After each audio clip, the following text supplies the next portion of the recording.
안녕하세요. 나무의사 하이패스입니다. 이번 시간에는 수목이 자라는데 반드시 있어야 되는 필수 영양소 각각의 기능에 대해서 살펴보도록 하겠습니다. 자, 필수 영양소의 기능, 지금부터 강론입니다. 이제 우리가 애웠던 다량 원소, 미량 원소를 구성하고 있는 각각의 원소들 개별적의 기능입니다. 먼저 질소, N으로 표현되는 질소입니다. 5회, 6회, 7회, 8회, 9회 계속 나왔던 어, 중요 원소네요. 먼저 질소는 아미노산, 단백질, 효소, 핵산, 식물 호르몬, 엽록소의 구성 성분이고 식물 대사의 핵심 역할을 하고 있다. 네, 질소와 황, 특히 황까지 포함해서요, 단백질의 구성 성분이다. 자, 우리가 앞에서 질소는 양이온과 음이온 두 가지 형태로 존재한다고 했습니다. 그래서 암모늄 NH4 플러스 음이온인 질산태 NO3 마이너스 두 가지 형태로 흡수되는데 pH가 낮은 산림토양 면 산성토죠. 주로 암모늄태로 흡수된다. 이런 산성토에서는 질산화균이 억제되기 때문에 이 이유까지 살펴보시고요. 이 부분은 생리학 시간에 구체적으로 또는 토양학 시간에서 다뤄질 내용입니다. 우선은 여기에서는 어, 산성토양에서는 암모늄태로 흡수된다 정도로만 기억해 두시고요. 암모늄태와 달리 질산태 NO3- 흡수에는 몰리브덴이 필수적이다. 그런데 용팔도 잘 된다. 흙에 있으면서 밑으로 잘 빠져나간다는 소리죠. 그래서 요오소 비료, 우레아라고 하는 요오소 비료는 생리화학적으로 중성 비료이고 효과적으로도 석효성 비료이다. 효과가 비료를 주면은 금방 나타나는 석효성 비료이다. 질소는 암석이 부서져서 생긴 요소가 아니고요. 있던 유기물이 분해돼서 주로 공급되는 기 때문에 결핍되기도 쉽다. 질소가 결핍된 식물은 지상부의 생장이 저조하여 TR율이 감소된다. 탑 루트 레이쇼죠. 이 지상부에 있는 수간부가 적어지고 뿌리 부분이 커진다라는 부분. 그리고 질소의 결핍은 성숙잎에서 먼저 황화 현상, 이동이 빠르다 그랬죠. NPK는 막간에 성숙잎에서 먼저 결핍 현상이 나타나고 있죠. 질소를 너무 과다하게 뿌리다 보면은요, 웃자란다. 화분화가 억제된다. 생식 생장이 잘 안 되고요. 영양 생장만 되다 보니까 먼저 키만 자라는 거죠. 우리가 식물이 자라다 보면은 이세를 위해서 생식 생장을 하면서 꽃도 피고 열매를 맺어야 되는데 그것보다도 키만 많이 자라게 된다. 수목 내 질소 계절적 변화폭은 잎이 뿌리보다 크다. 이거는 앞에 주소도 봤죠? 어, 칼슘은 노화될수록 2% 집중이 되는데 칼슘을 제외한 나머지는 노화될수록 줄어든다.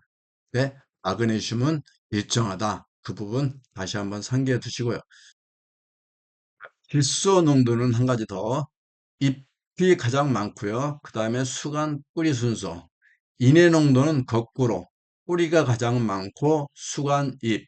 그래서 잎, 수간, 뿌리 순서로 해서 질소와 인해 농도가 서로 어느 쪽에 많은지도 한번 기억해 두시기 바라겠습니다. 자, 칼륨입니다. 칼륨도 5회, 6회, 7회, 9회, 10회 번갈아 가면서 토양학과 생리학 시간에 출제가 됐네요. 먼저 광합성과 호흡작용, 즉 전분과 단백질 합성에 관여하고요. 효소를 활성화시키고 효소의 형태를 유지한다. 그리고 이온의 균형을 유지하고 비공 개폐 등 세포의 삼투압 조절 역할에 기여를 한다. 조직의 구성 성분이 아니므로 유기질 형태가 아닌 자유이온 형태로 존재한다. 그리고 흙에서 토양학에서 나오겠지만은 어, 배군모, 미사장석, 수군모나 일라이트와 같은 암석의 풍화로부터 헬륨을 공급받는다. 교질에 흡착된 교환성 칼륨 함량은 토양 용액보다 10배 이상 높다. 토양 안에 있는 수분에 있는 섞여 있는 칼륨보다도 아예 토양 교질에 흡착된 교환성 칼륨이 훨씬 많다라는 부분입니다. 만약에 칼륨이 부족하게 되면 성숙잎에서 검은 바정과 가장자리 황화현상, NPK 막가니까 성숙잎에서 먼저 피해 현상이 나타나네요. 그리고 설이나 더위 등의 저항성이 약해서 뿌리 썩은 병에 잘 걸립니다. 자, 칼슘입니다. 칼슘도 5회, 8회, 6회, 8회, 9회 생리학과 태양학 시간에 번갈아 가면서 출제되고 있습니다. 먼저 팩틴과 결합하여 세포 사이의 중엽층을 구성, 세포벽과 세포막 구조의 안정화에 기여한다. 우리가 식물, 특히 나무의 집행 기능에 크게 기여한다라고 볼 수 있겠죠. 그리고 세포 외부와의 상호작용에서 신호 전달에 필수적이다. 그리고 교질에 흡착된 교환성 칼슘 함량은 토양 용액보다 1,000배 이상. 아까 칼륨은 10배 이상 높다고 했는데, 칼슘은 훨씬 더 많네요. 자, 교환성 염기의 6, 70% 차지할 정도로 굉장히 많네요. 자, 이 부분도 교환성 염기에 관련된 부분은 토양학 시간에 다시 한번 보시고요. 산성 토양에서 결핍되기 쉽다. 일반 토양에 칼슘과 마그네슘 풍부해서 잘 결핍되지 않지만 일반 토양입니다. 보통 토양에서는 칼슘과 마그네슘은 풍부하다고 합니다. 그런데 산성 토양에서는 결핍되기 쉽습니다. 자, 물관으로만 이동한다. 마그네슘은 체관으로만 이동한다. 이것도 구분해서 좀 특이한 부분입니다. 기억해 두시고요. 자, 칼슘은 물관, 마그네슘은 체관. 무겁다 보니까 이동하기 힘들다 그랬죠. 칼슘은. NPK는 막 가니까 금방 이동이 되는데, NPK를 제외한 나머지 원소는 이동하기 어려우니까 당연히 뿌리에서 흡수되면은 밑에서부터 쌓이겠죠. 밑에 다시 나오네요. 체내 이동이 어려워서 결핍 시 어린 잎이나 NPK 막간에는 성숙잎에서 먼저 피해가 발생하는데 이동이 어려운 칼슘은 어린 잎이나 정단 분열 조직, 어, 커나가는 이런 조직에서 결핍 현상이 나타나다 보니까 기형으로 변하거나 고사한다고 합니다. 자, 어린 잎에서 계속 증가하다가, 이거는 모든 영양소의 공통 부분이죠. 그런데 낙엽 전에 급격히 더 증가합니다. 다른 영양소들은 낙엽 직전에 줄기 쪽으로 다시 회수가 되는데 칼슘은 낙엽 전에 더 많이 증가해서 노폐물하고 같이 배출되면서 땅으로 떨어지겠죠. 이 부분도 다른 영양소와 틀린 부분이니 유념해 두시고요. 이와 관련해서 문제가 여러 번 출제됐네요. 성장기 이후 가을에 잎의 질소 함량은 증가하고 가을에 잎의 함량은 감소하는 거죠. 칼슘 함량은 감소한다. 거꾸로 되네요. 칼슘 함량은 증가해서 낙엽하고 떨어지는데 자, 칼로스를 형성하여 손상된 도감 폐쇄에 이용된다고 하는데 칼로스는 다당류 탄수화물 우리 생리학 시간에 나옵니다. 다당류 탄수화물이 도감 폐쇄에 이용된다. 도감 폐쇄가 되면 나무가 죽게 되는데 내용이 좀 일단 이상하죠. 자, 가을이 되면 잎의 PK 함량은 증가한다. NPK는 감소하죠. 칼슘만 유일하게 증가됩니다. 그리고 마그네슘은 일정하다. 다시 한번 상기해 두십시오. 자, 인산입니다. 인산도, 와, 5회 생리학 토양학 두 번 나왔네요. 6회 생리학 토양학, 7회 토양학 관리학, 8회 토양학, 9회 토양학, 10회 토양학. 시험 문제에 가장 많이 출제된 강론입니다. 인산. 에너지의 저장과 공급, ATP 반응의 핵심체이다. 광합성 호흡에서 당류와 결합하여 여러 대사를 주도한다. 세포 원형질이 핵산 핵단백질 구성 성분이고, 앞에 질소도 우리가 핵산과 핵단백질의 구성 성분이라고 했었죠. 뿌리의 분열 조직이 가장 많이 함유되어 있다. 자, 산성토에서는 H2PO4-, 염기성 토양에서는 HPO4-2- 형태로 식물이 흡수한다. 참 어렵지만은 기억해 두셔야 될 것 같습니다. 자, 앞에 질소에서도 나왔었죠. 질소 농도는 잎수간 뿌리 순서로, 인해 농도는 잎수간 뿌리의 거꾸로 순서로 이렇게 나왔다고 했습니다. 자, 수목이 이용할 수 있는 인해 형태는 무기인산 이온이다. 유기인산이 아닙니다. 자, 태양 pH에 따라서 유효도가 제한적이다. 이 내용은 밑에 내용하고 같이 보셔야 됩니다. pH 5.0 이하의 산성토에서는 철, 알루미늄과 결합해서 고정된다. 고정된다라고 하는 것은 나무가 흡수하기 힘들게 된다라는 용어로 같이 이해를 해 두시고요. pH가 높은 알칼리토에서는 칼슘과 결합하여 고정이 된다. 나무가 이용할 수 없다.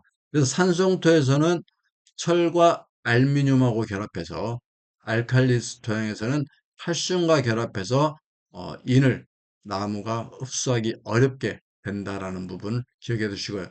자, 밑에 질문에서는 pH 7.0 이상 토양에서는 알루미늄에 의해서 고정된다.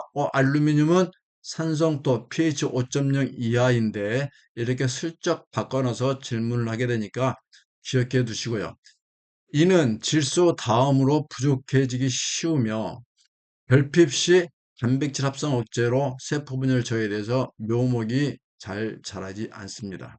그래서 인이 결핍된 소나무 잎은 자주색으로 잎이 변한다고 합니다. 그래서 저 같은 경우는 수업 시간에 양성기관에서 배웠는데, 참을 인이 부족해서 울그락 자주색 표현이죠.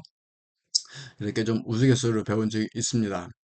수목은 태양 곰팡이의 균근을 형성하여 부족한 인을 흡수한다고 합니다. 서로 공생관계라고 하는 것을 우리가 균근이라는 강의에서 살펴보았습니다. 자, 인산은 어, 자연계 토양에서 쉽게 유실되기 쉬운데요. 주로 토양 침식의 동반해서 유실된다고 합니다. 그래서 인산은 육상과 수상 생태계를 순환한 대표적인 침전형 순환 사례로 볼 수 있습니다. 암석의 풍화 형태에 따라서 인산 형태도 변하는데, 처음에 칼슘형, 알루미늄, 어, 철형, 난연형 이렇게 순서대로 변한다고 합니다. 그래서 인산이 슈만철란 어떤 순서로 형태가 변화되는지도 기억해 두시고요. 인산질 비료는 속효성, 지효성, 중간형으로 구분되는데, 이에 해당하는 비료들이 어떤 비료들이 해당하는지도 참고하시기 바랍니다. 자, 황입니다. 황도 다량 원소인데 6회, 7회 때 출제되었고요. 8, 9, 10 연속 출제되지 않았네요. 한 번쯤 출제될 시기가 되지 않았을까요? 아미노산과 티아민, 비오틴, 코엔자임 A와 같이 호흡장애에 관여하는 조효소의 구성 성분이다. 근데 7회 토양학 시간에 산화효소의 구성 성분이다. 우리 수험생들이 가장 많이 틀린 지문 중에 하나입니다. 조효소, 산화효소. 뭐가 뭔지는 모르겠지만 정확한 용어는 조효소의 구성 성분인데, 산화효소의 구성 성분으로 틀린 지문으로 나왔습니다. 참 어려운 부분입니다. 자, 식물제 황의 90% 이상은 단백질, 아미노산 시스테인과 메치오닌의 구성 성분으로 존재한다. 주로 SO4, 2- 음이온 형태로 뿌리에서 흡수되지만, 대기 중에 SO2, 아황산가스가 기공으로도 흡수한다고 됩니다. 그래서 대기 황이 많으면은 HSO3-가 돼서 광합성을 방해하고 엽록소를 파괴한다고 합니다. 자, 허기토양, 산소가 많은 호기토양에서는 화학적 미생물적 반응을 거쳐서 SO4 황산이온으로 산화되고요. 자, 혐기토양, 산소가 없는 담수 상태, 물이 고여있는 혐기토양에서 황산염은 미생물 작용을 받아서 황화수소 형태로 환원됩니다. 유기물이 혐기적으로 분해될 때도 황화수소가 발생하고요. 자, 결핍 시 우리 NPK 막간에는 성숙잎부터 나머지는 어린 잎부터 피해 현상이 나타납니다. 계속 반복되는 부분이니까 기억해 주십시오. 자, 철입니다. 철은 5회, 6회 연속 출제되다가 7, 8, 9 안 되고 10회 출제됐네요. 저의 강의 또는 저의 교재를 보시면서 얼만큼 자주 출제됐는지, 얼만큼 뜸하게 출제 안 됐었는지, 이 부분을 유념해서 보는 것도 공부하시는데 좋은 팁이 될 수 있을 겁니다. 오랫동안 출제 안 되다가 10회 출제됐네요. 자, 엽록소 생성과 호흡 과정에 관여하는 게 철이다. 그리고 엽록소를 합성하는 단백질은 철분이 필요하기 때문에 철분은 결국 엽록체에 가장 많이 존재합니다. 토양에 철분이 너무 많게 되면은 수목에서 인산이 결핍됩니다. 자, 수목에서 인산이 결핍된다고 하는 것은 특히 자, pH 5.0 이하 산성토에서 철과 알루미늄하고 같이 인이 결합해서 고정이 된다 그랬죠? 그 다음에 나무가 고정된 인을 수하기 힘들죠? 그래서 어, 토양에 과잉되면 철분이 많이 되면 수목에서 인산이 결핍될 수 있다. 같이 연결 지을 수 있는 표현이 되겠습니다. 철은 산성 토양에서 결핍되기 쉽다. 철은 다른 원소하고 틀리 산성 토양에서 가장 수하기 좋은 영양소가 철입니다. 자, 일단 그 부분 기억해 두시고요. 미량 원소 중 결핍 증상이 가장 흔하다. 조금이라도 철이 부족하게 되면은 나무에 바로 증상이 나타나는데 침엽서, 한렵서 모두 잎에서 황화 현상으로 나타난다고 합니다. 근데 황화 현상과 같은 철의 결핍 현상은 알칼리 토양에서 주로 관찰되고요. 흔히 관찰되고요. 알칼리 토양에서 잎의 황화 현상은 대부분 칼륨 부족이다. 이 부분 같은 문제라고 보시면 되겠습니다. 같은 문제인데 어떻게 틀리게 나왔는지 비교해 보시고요. 체내 이동성이 낮아. 여기까지는 맞은 질문입니다. 철은 체내 이동성이 낮겠죠.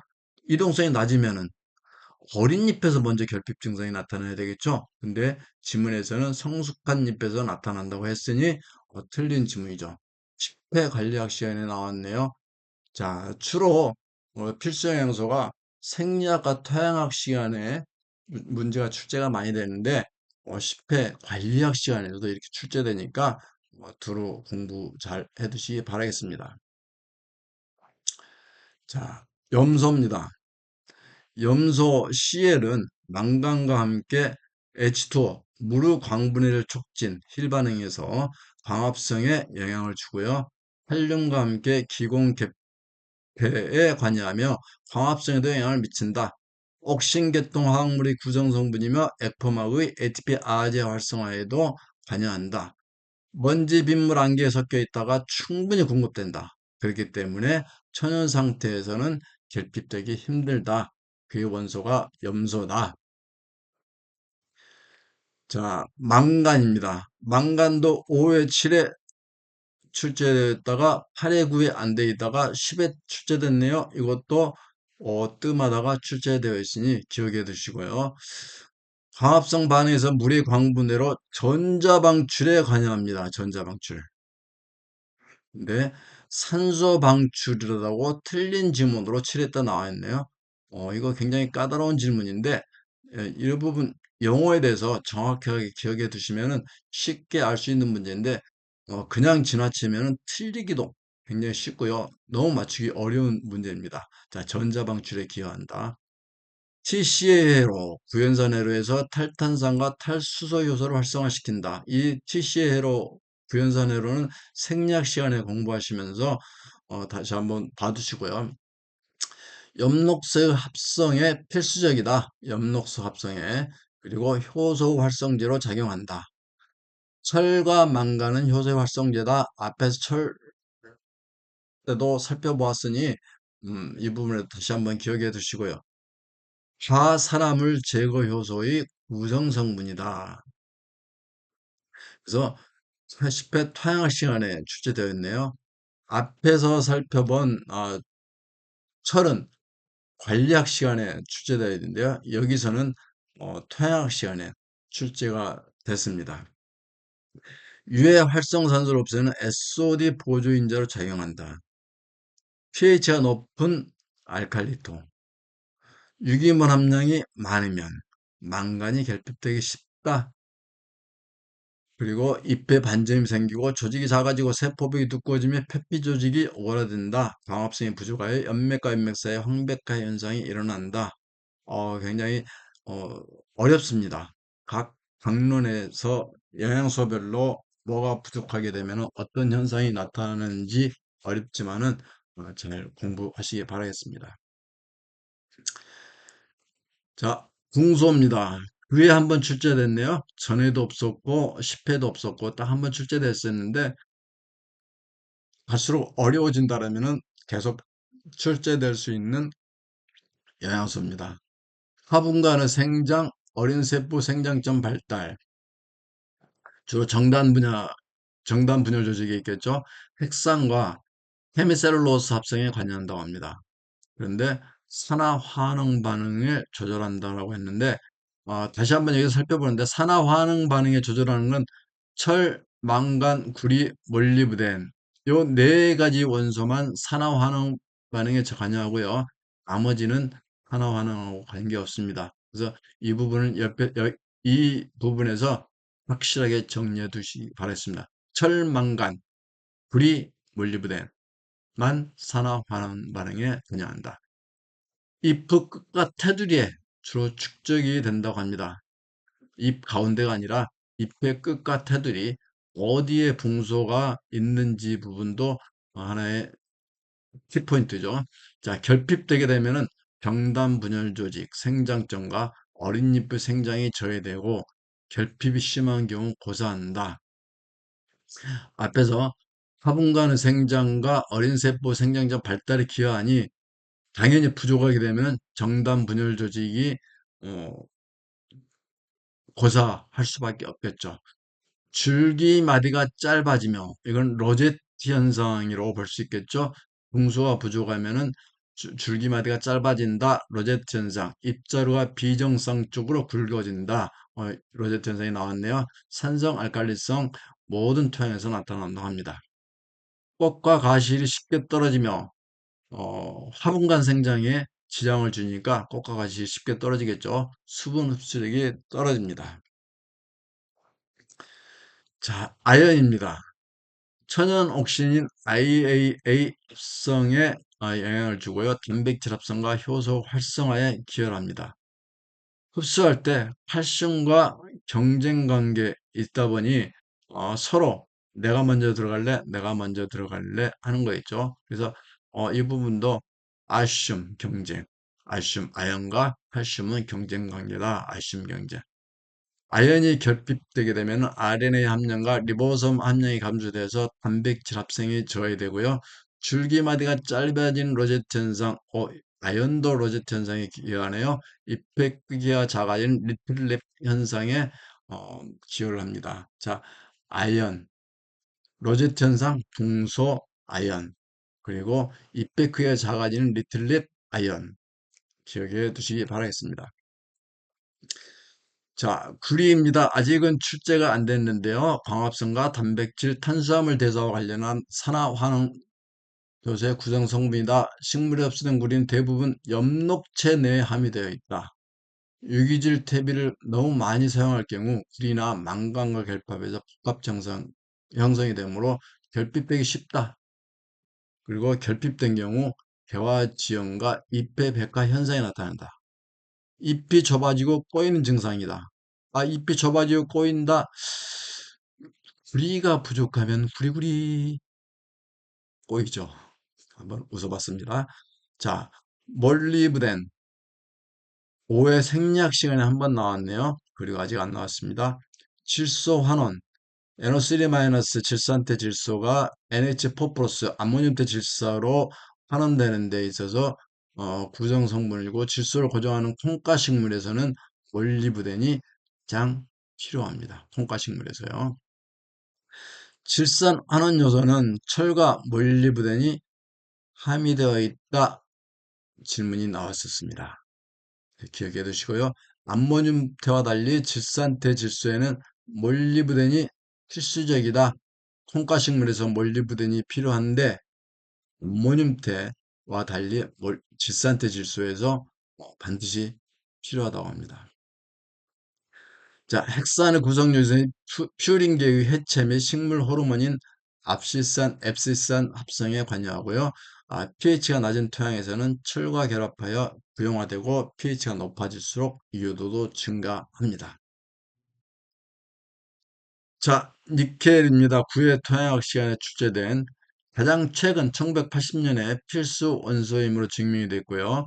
질소 대사에서 요소, 우레아라는 요소를 CO2와 NH4 플러스 분해하는 물의 아제 효소의 구성 성분이다. 자, 그게 효소 분해 효소의 보조인자로서 그의 토양학 시간에 문제가 출제됐었네요. 필수 영양소는 아니지만은 코발트 규소도 우리 기본서에 나왔습니다. 코발트. 그의 토양학 시간에 필수 영양소가 아니면서도 문제가 출제되어 있네요. 질소 고정 미생물에게 필수 요소. 콩가식물이 레그 헤모글로빈 합성에 관여한다로 그의 토양학 시간에 지출가 됐습니다. 자, pH가 높은 담수토와 산성토에서 흡수가 잘 되며 석회를使用하면 코발트 이오도가 크게 감소한다. 그래서 잎줄기의 피청세포에 축적되면서 조직의 물리적 강도를 높여준다. 우리 벽과식물들. 겨버린 밀 화분과식 작물의 생장을 촉진하고 내병성이 향상된다고 합니다. 자, 지금까지 수목들이 자라는 데 있어서 반드시 필요한 필수 영양소 성분들의 각 기능과 성격에 대해서 살펴보았습니다. 누차 말씀드리지만 생리학, 토양학, 관리학 등 각 과목을 공부할 때마다 이 영양소 부분이 나오게 되면은 본 강의 강좌로 돌아와서 한 번씩 반복 학습하셔서 어떤 문제가 출제되더라도 놓치지 않기를 바라겠습니다. 수고하셨습니다.